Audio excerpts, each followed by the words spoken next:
Usually when we look at a map, we expect it to show us physical territory, Yeah. like a landscape. Right, something tangible. Yeah, exactly. Yeah. You look at it and it shows a mountain here or maybe a river over there. It is this completely external guide to help your body navigate the physical world. It is objective geography, basically. I mean, the map is simply a literal representation of the ground you are walking on. It is designed to keep you from getting lost in physical space. But what if you found two maps drawn by completely different people who never even met, separated by vast oceans and like entire centuries? Which is already a crazy premise. Right. And one of these maps is charting the cyclical movements of the stars, so it's looking entirely outward. But the other map is charting the deepest, most hidden layers of the human mind, looking entirely inward. Just completely opposite directions. Exactly. And then you lay them on top of each other and the coordinates match perfectly. It is a staggering thought. Two entirely isolated ancient civilizations looking in completely opposite directions, but somehow building the exact same underlying architecture of reality. That is exactly what we are looking at today. Welcome to the Deep Dive. We are diving into this fascinating stack of academic excerpts, focusing on a concept called systems archaeology. Yes, specifically looking at the Gnostics and the Maya. Right. Our mission here for you, the listener, is to uncover what the sources call the Logos.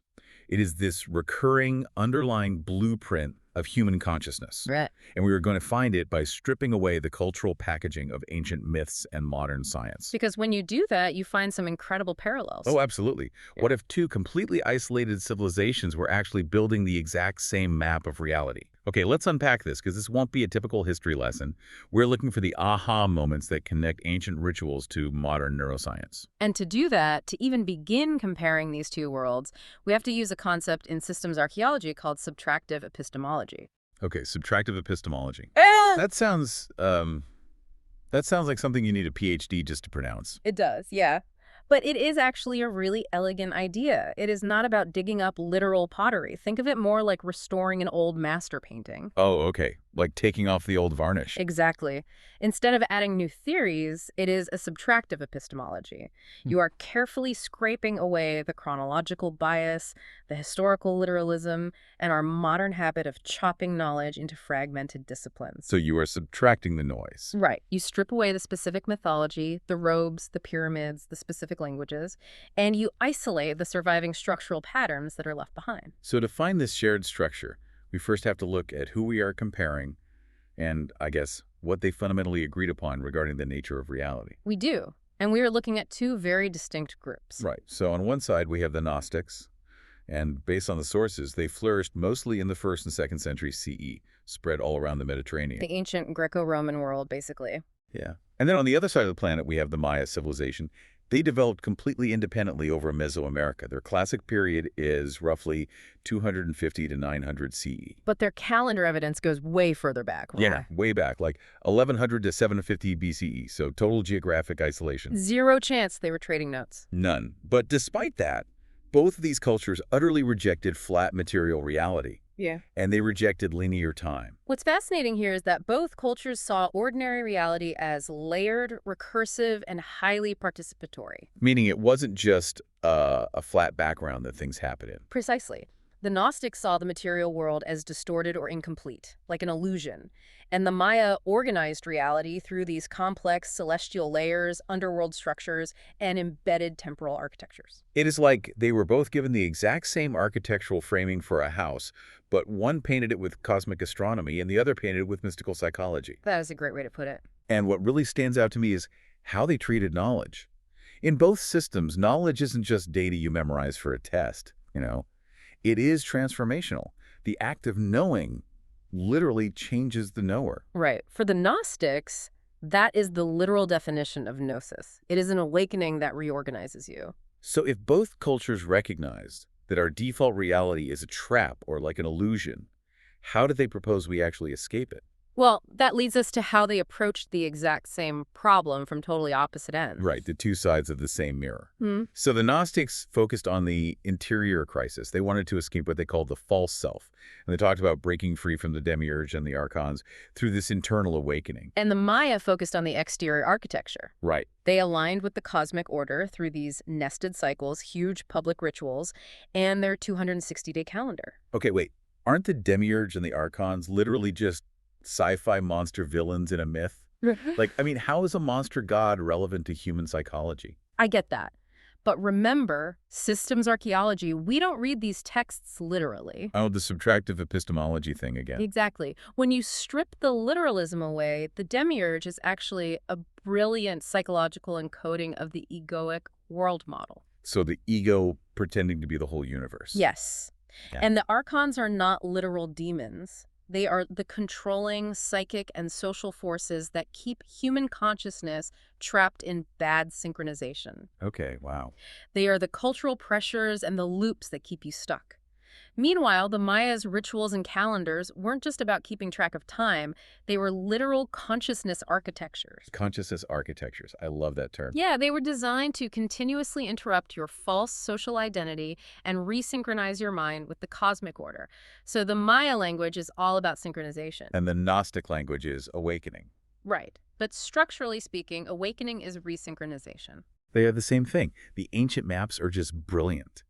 But it makes me wonder, how does this actually hold up against modern science? I mean, we are transitioning from ancient mythology straight into 20th century cybernetics and brain science here. And it holds up surprisingly well. The sources point us straight to Gregory Bateson. Right. His book, Steps to an Ecology of Mind, which crosses cybernetics, psychiatry, and anthropology.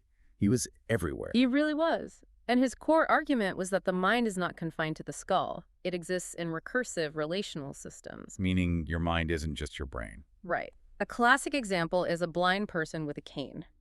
Where does their mind end? Does it end at their hand, or does it extend to the tip of the cane feeling the sidewalk? Oh, wow. So the tool's part of the cognitive loop. Exactly. The mind is the ecology, the whole feedback system. And modern neuroscience shows something very similar. The self is maintained through predictive modeling, narrative stabilization, and default mode network activity. Meaning the self is kind of a story we keep telling ourselves.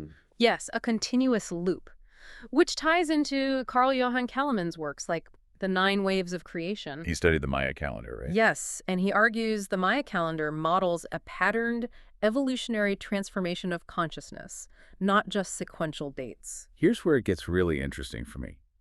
Think about your brain like a predictive text algorithm on your phone. Oh, that is a good analogy. Yeah, so you know when your phone gets stuck suggesting the same wrong word over and over because of a past typo? It is caught in a closed loop. The Gnostics' idea of recursive entrapment being stuck onto the archons is exactly what neuroscientists describe when the brain gets stuck in a feedback loop of anxiety or isolated ego modeling. It is the exact same mechanism. If we connect this to the bigger picture, it is what we call a recursive isomorphism. A repeating structure across different fields. Right. Bateson's ecological feedback, modern neurosciences, predictive processing, and Maya ecological cybernetics are all using different vocabularies to describe the same underlying logos. Which is that consciousness suffers when it is misaligned with the larger recursive structure. Exactly. When you fall out of sync, you suffer. But if this unified model of consciousness is so universally true, why does modern society view ancient people as so primitive? Why do we treat reality as so flat and disconnected today?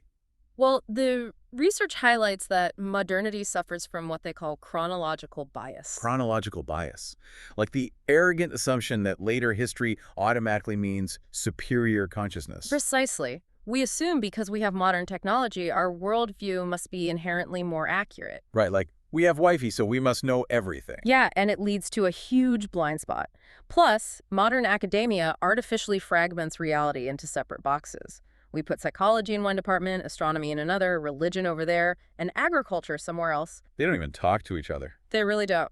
But ancient systems integrated all of these. Maya cities were built as cosmological diagrams because the interior mind and the exterior sky were understood as one continuous structure. And there's also the survival bias in archaeology we have to talk about. I mean, just because the Maya didn't leave behind fMRI machines, we assume they didn't understand the brain. Right, because wood and paper rot away in the jungle. Exactly. But they had incredibly sophisticated phenomenological insight. Uh, You just encoded it in stone and in the sky. that is a crucial point. Modern secular consciousness tends heavily toward linear progress and isolated selfhood. That makes us completely blind to ancient recursive worldviews. We just write them off as primitive myths. We dismiss ancient integrated systems as superstition simply because our own modern cognition is deeply compartmentalized. We project our fragmentation onto them. So, to cure this modern blindness and actually see the pattern, the sources say we need a specific tool. And that tool is a radical redefinition of faith.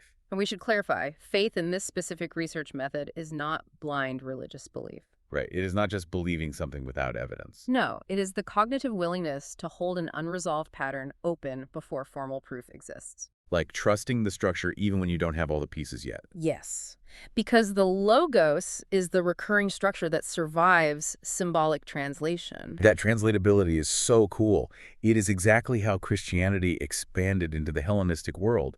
They translated Jewish spiritual structure into Greek system-style abstraction. Turning love thy neighbor into love thy enemy. Right. Because structurally speaking, the enemy is you. Yeah. You are part of the same system. It is the same underlying recursive reality, which maps perfectly onto the Maya greeting, in Lekek. In Lekek, which translates to I am another yourself. Exactly. So, what does this all mean? For you listening right now, we can connect the Gnostic and Christian realization of shared structure directly to the Maya in Lekek.